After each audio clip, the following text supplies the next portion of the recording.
मित्रों नमस्कार। Parameter of law के इस चैनल में मैं आपका मित्र अशोक शर्मा रिटायर्ड जज आपका हार्दिक अभिनंदन करता हूं।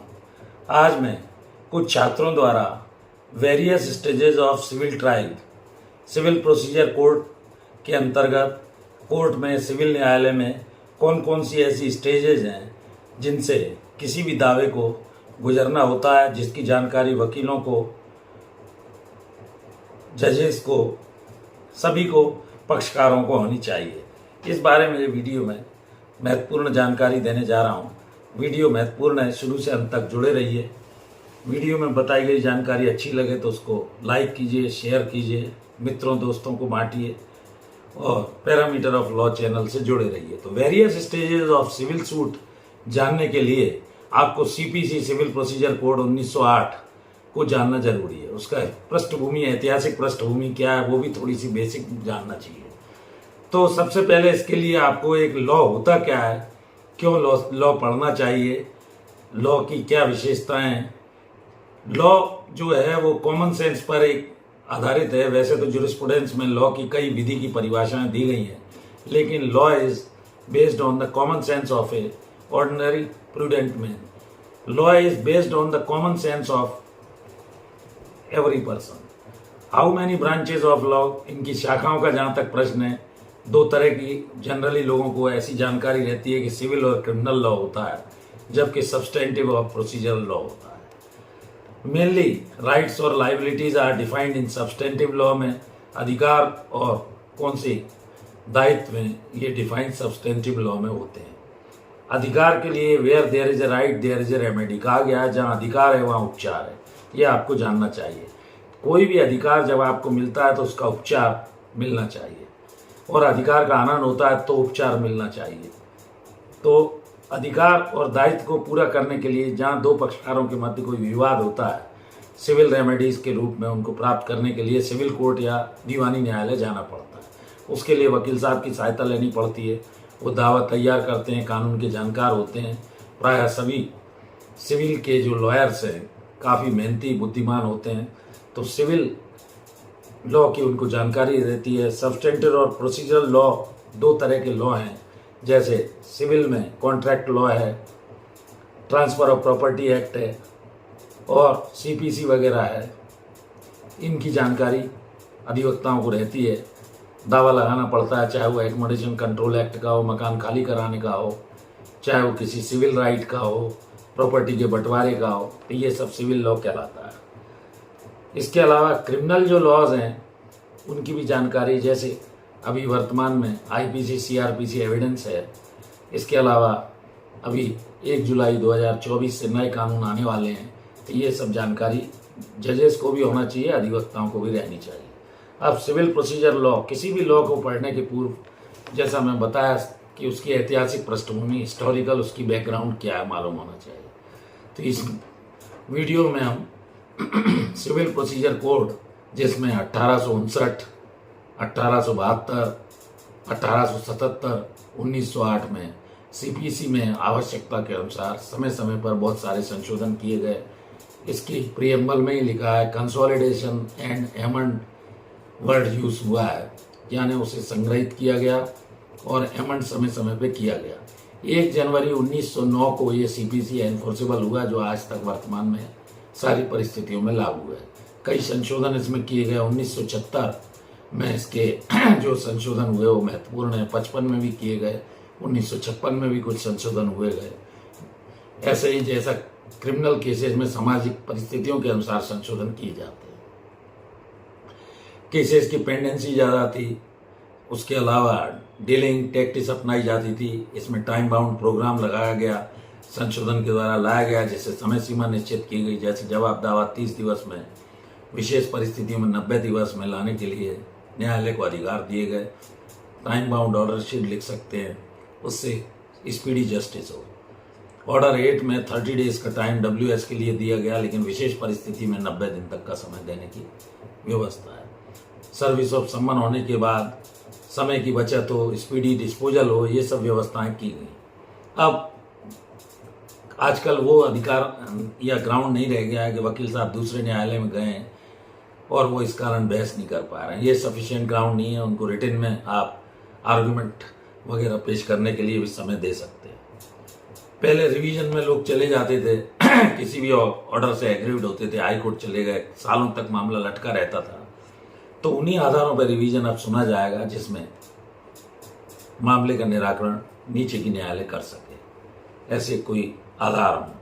सीपीसी को आप कैसे पढ़ें ये भी मैं इस वीडियो में बताऊंगा। प्रॉब्लम कोई भी आती है, जिंदगी भर आती है और जज बनने के बाद विशेष तौर पर आती है। हर बिंदु के कंसेप्ट लॉ के आपको क्लियर होने चाहिए, अन्यथा फिर दिक्कत जाती है। तो सीपीसी में टोटल 158 धाराएं हैं और 51 ऑर्डर्स हैं। अब ये प्रश्न उठता है, ये धाराएं क्यों बनाई गई, ऑर्डर्स क्यों अलग अलग बनाए गए, इनका क्या संबंध है, क्यों इनको अलग अलग रखा गया। तो जो धाराएं हैं, sections provide the jurisdiction of the court, न्यायालय का क्षेत्राधिकार निर्धारित करने के लिए धाराएं रखी गई हैं और ये कुल 158 धाराएं हैं। जबकि जो आदेश हैं, ऑर्डर्स हैं, वो प्रक्रिया को अपनाएंगे। क्या न्यायालय प्रक्रिया अपनाएगा, क्या न्यायालय में प्रक्रिया अपनाई जाएगी, ये ऑर्डर्स में बताई गई है। तो इसका सबका अध्ययन आपको सीपीसी बड़ा वास्ट विषय करना चाहिए। ऑर्डर्स में डिटेल में दिया गया है। तो दावा दर्ज सबसे पहले आपको जानना चाहिए कैसे होगा। कोई विवाद उत्पन्न हुआ, दावा वकील साहब ने बनाया, प्लेंट को पैरावाइज बनाया गया, सारी प्लीडिंग लिखी गई। ऑर्डर 6 में प्लीडिंग बताया गया, pleading shall means the plaint और रिटन स्टेटमेंट। शर्तें पूर्ण होने पर दावा दर्ज किया गया सेक्शन 26 सीपीसी के तहत। अब न्यायालय ये देखेगा कि ये दावा उचित ढंग से बनाया गया है कि नहीं, प्रॉपर कोर्ट फीस है कि नहीं, जुरिस्डिक्शन है कि नहीं, कॉज ऑफ एक्शन एराइज हुआ कि नहीं। प्राइमरी ये दावा दर्ज करने का आदेश दे दिया जाएगा। 2 तरह के सूट, जैसा मैंने बताया था पहले भी, मनी सूट और दूसरे प्रॉपर्टी वगैरह के सूट रहते हैं। विचारण की विभिन्न प्रक्रिया में न्यायालय जांच करेगा, उसके बाद दायरा रजिस्टर में दर्ज करने के आदेश देगा। प्रतिवर्ष शुरू जनवरी से दिसंबर तक के रजिस्टर रहते हैं। 2 पक्षकारों के मध्य विवाद जब होता है तो कोई भी दावा अधिकार और दायित्व के लिए सिविल न्यायालय के समक्ष लाया जाता है। प्रिपरेशन ऑफ प्लेंट के बारे में भी ऑर्डर 1, ऑर्डर 2, ऑर्डर 6, ऑर्डर 7, इसकी बेसिक जानकारी जजेस को, वकीलों को होना ही चाहिए। तो आपको इसके लिए पढ़ना पड़ेगा। पार्टीज टू द सूट कौन है पक्षकारों की, वो वादी प्रतिवादी एक या अधिक हो सकते हैं। जहां पर विवाद उत्पन्न होगा, अधिकारों का हनन होगा, वादी प्रतिवादी के विरुद्ध दावे के रूप में सिविल न्यायालय सक्षम क्षेत्राधिकार के समक्ष दावा प्रस्तुत करेगा। उपचार के लिए अनुतोष क्या मांगा गया है वो भी लिखना उसमें आवश्यक है। ये सब वकील साहब लोगों को अध्ययन रहता है, लेकिन बेसिक जानकारी जज को भी इन सभी ऑर्डर रूल्स की होनी चाहिए। उदाहरण के तौर पर किसी भी प्रॉपर्टी को किसी ने नुकसान पहुंचाया, प्रॉपर्टी खाली करानी है, तो वादी प्रतिवादी के विरुद्ध एक या अधिक वादी या प्रतिवादी हो सकते हैं। कॉमन क्वेश्चन ऑफ जहाँ फैक्ट और लॉज इन्वॉल्व हैं, उसमें वादी प्रतिवादी किसे बनाना है, सहायता किससे चाहनी है। तो ये सारे आदेशों का, डिक्लेरेशन ऑफ टाइटल का सूट है, रिकवरी का सूट है, पोजेशन का, मेंस प्रॉफिट वगैरह, इसका सब एक प्लेंट में सारी व्यवस्था, क्या क्या आप न्यायालय से रिलीफ प्रतिवादी के विरुद्ध चाहते हैं लिख देना चाहिए। बाद में वो आप आधे अधूरे दावे में फिर बार बार संशोधन करेंगे और वो आपको परेशानी का सबब सिखाएगा। तो उसी दावे में एक बार में सोच समझकर सारी बातें वकील साहब को बताकर आप लिखवा सकते हैं। वादी के जो भी अभिवचन हैं, किन कारणों से वो प्रतिवादी के विरुद्ध क्या सहायता चाहता है, सारा प्लेंट में होना चाहिए। पैरावाइज होगा, स्पेसिफिक होगा, उसी तरह से फिर WS में वो प्रतिवादी जवाब देगा। इन बातों को न्यायाधीश, एडवोकेट्स को जानना चाहिए। प्लेंट में क्या विशिष्टियां हैं, पर्टिकुलर्स हैं, क्या क्या उल्लेखित है, सब करना पड़ेगा। न्यायालय का नाम, जुरिस्डिक्शन का नाम, क्यों, कॉज ऑफ एक्शन, किसके सामने आप, और ये जुरिस्डिक्शन आपको जानने चाहिए। 3 तरह के मोस्टली रहते हैं, आर्थिक सीमा से संबंधित और विषय वस्तु से संबंधित, पिक्यूनियरी, टेरिटोरियल वगैरह। वाद पत्र प्रस्तुत करने का स्थान देखना होगा, कोर्ट फीस प्रॉपर है कि नहीं, ये सब चीज़ों की जानकारी होनी चाहिए। और लोएस्ट कॉम्पिटेंट पिक्यूनियरी जुरिस्डिक्शन की कोर्ट में आपको सिविल का दावा प्रस्तुत करना चाहिए। सेक्शन 7, सेक्शन 8, सूट वैल्यूएशन वगैरह की भी बेसिक जानकारी आपको रहनी चाहिए। जब सही दावा प्रस्तुत हो जाएगा, 30 डेज टाइम दिया गया है WS पेश करने का, अधिकतम 90 दिन है। उसके बाद कोर्ट सेटलमेंट ऑफ इश्यूज, जिसे इश्यूज, वाद प्रश्न या तनकी कहा जाता है, जिस पर डिस्प्यूटेड क्वेश्चंस ऑफ फैक्ट और लॉ जो भी आवश्यक है न्यायालय बनाता है। इसके बाद प्लेंटिफ, वादी की एविडेंस ली जाती है। वादी अपना मामला ओरल और डॉक्यूमेंट्री एविडेंस से न्यायालय के समक्ष प्रमाणित करता है, सिद्ध करता है साक्षियों के द्वारा। वादी पर यह प्रमाणित करने का प्रमाण भार रहता है कि प्रतिवादी के विरुद्ध उसने जो भी दावे में आपत्तियां ली हैं उन्हें वो प्रमाणित करेगा। प्रतिवादी की ओर से वादी के साक्षियों पर जिरह की जाएगी। कोई फैक्ट छूट गया है तो री एग्जामिनेशन होगा। जब वादी की एविडेंस क्लोज हो जाएगी, प्रतिवादी को अवसर दिया जाएगा। प्रतिवादी डिफेंस में, बचाव में, रिबटल में अपना विटनेसेस जो भी लिस्ट के अनुसार हैं उनको पेश करेगा। उस पर वादी के अधिवक्ता जिरह करेंगे जिससे सत्यता सामने आ सके। दोनों की साक्ष्य समाप्त होने के बाद मामले में ओरल या रिटन सबमिशन या आर्गुमेंट न्यायालय के समक्ष किया जाएगा। ओरल भी कर सकते हैं, रिटन भी प्रस्तुत किए जा सकते हैं। उसके बाद न्यायालय रिजर्व फॉर ऑर्डर या अर्थात निर्णय के लिए मामले को रखेगा और उस सुने हुए पूरे प्रकरण पर फाइल का अध्ययन करने के बाद न्यायाधीश उस पर अपना निर्णय एप्रिसिएशन ऑफ एविडेंस करते हुए देते हैं।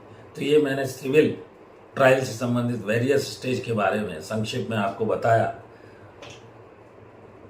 मैं समझता हूँ सरल भाषा में मैंने आपको ये एक्सप्लेन किया और आपकी समझ में आया। जुड़े रहिए पैरामीटर ऑफ लॉ चैनल से। यदि चैनल सब्सक्राइब नहीं किया है, चैनल सब्सक्राइब कर लें। एक और अनुरोध, मेरी धर्मपत्नी श्रीमती अर्चना शर्मा का भी यूट्यूब पर चैनल है, कृपया उस चैनल को भी सब्सक्राइब करें। चैनल का नाम है अर्चनाज आरटी हब। इस वीडियो में यहीं तक। Thank you for watching this video. नमस्कार।